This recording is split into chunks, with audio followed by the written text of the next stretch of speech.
Je suis atteinte d'une thrombocytémie essentielle.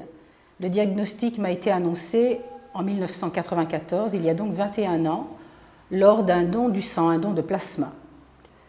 J'ai été soignée au départ sur le centre hospitalier de Chalon-sur-Saône avec différents traitements, du Versite pendant plusieurs années à forte dose, puis de l'Hydrea, et ces deux traitements venant à bout de leur efficacité sur mon organisme, il a été décidé de me faire prendre du Miléran, un traitement très agressif, très destructeur, et lors de la 3e prescription, j'ai refusé de reprendre ce traitement. Je me suis retrouvée dans une impasse puisque je devais absolument être soignée et qu'aucun autre traitement pouvait m'être proposé.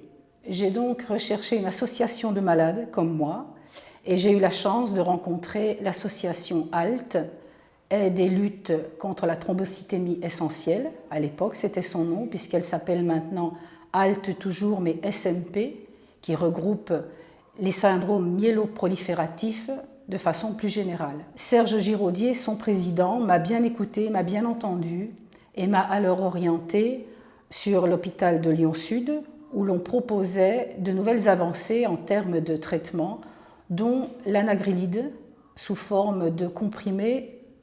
Le médicament s'appelait le Xagride. J'ai pris pendant 2 ans ce traitement, puis un beau jour, j'ai décidé d'accorder un répit à mon organisme qui était très fatigué et j'ai arrêté tout traitement. Pendant près de 6 ans, j'ai donc bénéficié d'une formidable rémission et sur la fin de ces 6 années, les 6 derniers mois, malheureusement, les taux de plaquettes sont redevenus importants, les symptômes également très invalidants et il a fallu réfléchir à une nouvelle solution de traitement. J'étais alors suivie à Paris, à l'hôpital Saint-Louis, et puis j'ai estimé que la fatigue qu'occasionnaient les déplacements, le coût n'était plus du tout en adéquation avec le peu d'écoute et d'estime que je rencontrais chez le professeur qui me suivait. J'ai donc revu Serge, avec qui nous avons parlé de ce problème et qui m'a orientée de nouveau sur Lyon-Sud auprès du professeur Morissette Michalet et je suis suivie actuellement avec un traitement de Pégasis interféron. J'ai mis 8 bons mois avant de trouver la périodicité et la posologie qui me convenaient pour mener une vie sociale et professionnelle comme je le souhaitais. Ce qu'il me semble très important dans une maladie au long cours comme celle-ci, qui est de plus bien souvent méconnue de la part de bien des hématologues, le malade doit avoir, si possible, un entourage fort. J'ai la chance d'avoir un mari exceptionnel, qui est très patient, parce qu'on se plaint quand même souvent de la fatigue, l'âge aidant certainement.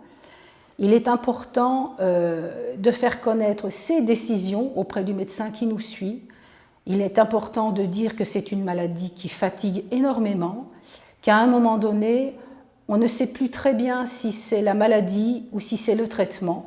Certainement, il y a une part de psychologique là-dedans très importante, mais c'est une maladie qui fatigue. Et